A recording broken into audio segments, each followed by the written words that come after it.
I hope you all are well. Let's start this session of Unit 7 that is about financial institutions.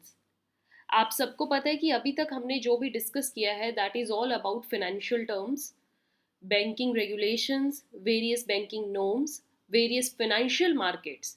So here now अब हम unit 7 पे जिस topic पर आ गए हैं वो है फाइनेंशियल इंस्टीट्यूशंस के बारे में जानना. Okay, financial institutions which are maintaining and are responsible कि कंट्री की जो फाइनेंशियल कंडीशन है वो कैसी रहेगी, that all is in the hands of these financial institutions. और इनका इंडियन इकोनॉमी में क्या रोल होता है, ये क्या हेल्प देते हैं हमें, इनका होना या ना होना हमारी लाइफ को कैसे अफेक्ट कर सकता है, ये सब आपको इस सेशन में पता लगेगा. एंड द स्टूडेंट्स जो यूजीसी नेट के प्रिपरेशन कर रहे हैं वो इस पे ज़रूर ध्यान दें कि जो हमारा ये टॉपिक रहेगा इससे क्वेश्चन आता है.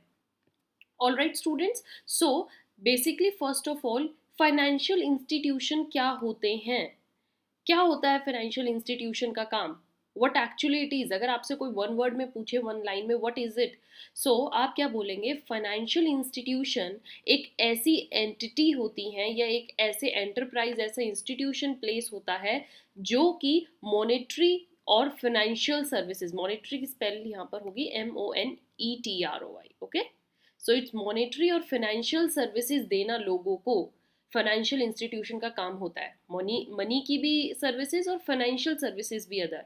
अब आपको कि मैम ऐसी सर्विसेज क्या हो सकती हैं? दीज सर्विसेज में बी एनीथिंग. लोगों से सेविंग्स एक्सेप्ट करना जैसे बैंक करता है, डिपॉजिट्स उनके मैनेज करना, लाइक आपके पास किसी का मनी रखी है as a trust. Financial institutions को हम इंटरमीडियरीज का भी नाम देते हैं. मतलब ये दो पार्टीज के बीच में अगर कोई फाइनेंशियल प्रॉब्लम क्रिएट हो रही है तो उसको सॉल्व करने में हेल्प करेंगे. ये दो पार्टीज के बीच में उनको फाइनेंशियल सर्विसेज के थ्रू कनेक्ट करते हैं एंड दैट्स वाई इनको इंटरमीडियरीज का रोल दिया गया है. इनकी सर्विसेज क्या क्या रहेंगी? As I said, deposits collect करना, उनको मेंटेन रखना, time to time. Financial services means जैसे ही किसी को क्रेडिट या लोन की ज़रूरत है तो वो प्रोवाइड करना, उनकी सेविंग्स को आगे फर्दर इन्वेस्ट करना, मनी को अच्छे से मैनेज करना. तो इस वजह से जो फाइनेंशियल इंस्टीट्यूशन होते हैं उनका मनी फ्लो में बहुत बड़ा योगदान है. फाइनेंशियल इंस्टीट्यूशंस को आप ऐसे ही ना मानिए, these institutions are very very crucial for any kind of economy. अब इसी से ही आपको रोल से पता लग जाएगा कि फाइनेंशियल इंस्टीट्यूशंस की क्या इंपॉर्टेंस होती है. देखिए, ध्यान से देखना है. Role of financial institutions, as I said, ये एक इंटरमीडियरी का रोल निभाते हैं, एक मिडिल पार्टी का रोल निभाते हैं. जैसे कि जिन लोगों को सेविंग्स हैं, जिन लोगों के पास इन्वेस्टमेंट है, सॉरी पैसा है, वो सेव करते हैं. And the people who need money in a form of loan और credit, they provide that money, so they save and they further invest. तो इंटरमीडियरी का होगा और ये कौन करता है? Bank, as you can see in this picture. अब वही मनी जो ये लोगों से एज अ सेविंग्स के रूप में लेते हैं, जो लोग आके बैंक में या किसी भी इंस्टीट्यूशन में अपना पैसा सेविंग के रूप में रखवाते हैं, क्या उनको वो पैसा बैंक अपने पास ही रखा रहता है? इंस्टीट्यूशन उन पैसे को सिर्फ अपने पास रखते हैं? No, that money goes to the businesses. Further जो लोग उस पैसे के लिए आ रहे हैं, बिजनेसमैन जो पैसा चाह रहे हैं बैंक से लोन के रूप में, या किसी इंडिविजुअल को किसी भी तरीके का लोन, एजुकेशन लोन चाहिए, मैरिज लोन चाहिए, कार लोन चाहिए, राइट? तो ये उनको ये मनी देते हैं जो जिनको फंड्स की नीड है. दीज फंड्स, अब आप कहोगे इसके बीच में मैम फ़ायदा क्या हुआ? That is interest. जो बैंक का इनकम होता है वो वही तो होती है सेविंग्स, और जो उन्होंने आगे लोन के रूप में पैसा दिया वो इंटरेस्ट, जो डिफरेंस है that is there income. Suppose saving उन्होंने ली 1% पे और फर्दर वही पैसा लोन के रूप में दे रहे 2% पे, तो जो डिफरेंस है 1% का, that is the exact income of the banks, that is the profit of the banks. These funds are useful for what? Economic activities. अगर कोई भी फाइनेंशियल इंस्टीट्यूशन फर्दर पैसा ना दे पाए, अब किसी के पास बहुत अच्छा आइडिया है स्टार्टअप करने के लिए, बट उस एंटरप्रेन्योर के पास पैसा नहीं है, फंड्स नहीं है, वो अपने उस आइडिया में इन्वेस्ट करना चाहता है but he is not having proper funds with him, तो वो बैंक के पास जाएगा या किसी भी इंस्टीट्यूशन के पास जाएगा. और वो इंस्टीट्यूशन अगर उनको एट द टाइम जब एक किसी पर्सन को रियली में किसी पैसे की नीड है और वो प्रोवाइड ना करें, तो क्या उससे ग्रोथ होगी? उसका idea, that idea will be of no use. उस आइडिया को फ्लोर पर लेकर ही नहीं आ सकता क्योंकि उसके पास पैसा नहीं है। So we need money to further invest. अब देखो, बैंक अगर उसको टाइम पे पैसा दे देगा, वो अपनी फैक्ट्री खड़ी कर सकता है, स्टार्टअप शुरू कर सकता है, और जैसे ही उससे प्रॉफिट आता रहेगा वो बैंक का पैसा उतारता रहेगा।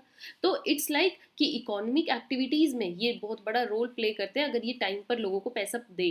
It does leads to the economic growth. The financial institutions जो होते हैं, आप उन क्या क्या ले सकते हो, आपको कितनी तरीके के अपने आसपास फाइनेंशियल इंस्टीट्यूशन देखने को मिलते हैं जो ये रोल प्ले करते हैं, पैसा लेते भी हैं सेविंग्स के तौर पर, और क्रेडिट के तौर पर पैसा इन्वेस्ट भी करते हैं, प्रोवाइड भी करते हैं funds. So these are very first and very important are banks. Banks ये सब चीज़ें करते हैं। इंश्योरेंस बिजनेस आ गए हमारे, क्रेडिट यूनियंस कितनी तरीके की हैं, इन्वेस्टमेंट बैंक्स हैं हमारे पास। All these businesses manage money.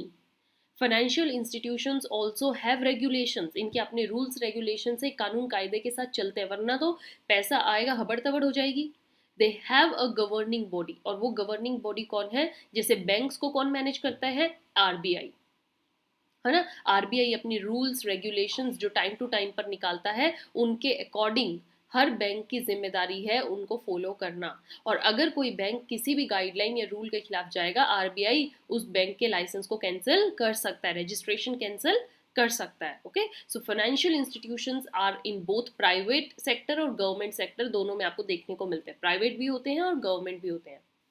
I hope आपको रोल समझ में आया है। Now what are the basic importance of financial institutions? You can do them very fast. Financial institutions help करते हैं सर्विसेज प्रोवाइड करने में, जैसे कि सेविंग, इन्वेस्टिंग, मनी को कैसे मैनेज करना है। टाइम पर वो मनी को इंश्योर करते हैं कि राइट पीपल के पास राइट टाइम पर पैसा पहुंच जाए। अगर किसी पर्सन को एट द टाइम नीड है और उसको उस टाइम पे पैसा नहीं मिला, then my dear students, role of financial institution is nothing. They include several sectors, like they promote growth, they include remote areas। जो remote areas, underdeveloped areas हैं, उनकी economic growth किस वजह से हो पाई है? इस investment की वजह से ही हो पाई है।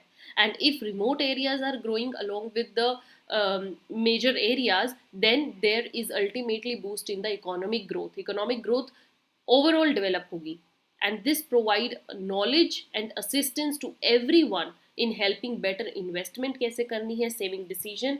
हर एक पर्सन ये सोचता है कि मुझे मेरी सेविंग से बढ़िया इंटरेस्ट मिले, पैसा आए, मेरा पैसा डबल होके मिले, और हर कोई चाहता है कि जब मैं किसी कहीं से लोन उठाऊं तो मुझे टाइम पर मिल जाए, अच्छे अमाउंट में मिल जाए और लेस इंटरेस्ट में मिले। तो ये सब लोगों की जितनी भी एस्पिरेशंस हैं, वो सब फाइनेंशियल इंस्टीट्यूशन पूरा करने की कोशिश करता है, हमेशा करता रहेगा।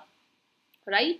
So my dear students, with this we understood completely financial institution क्या होते हैं, why they are so important for any economy। और अभी आज के इस सेशन के बाद से हम various kind of financial institutions को discuss करने वाले हैं।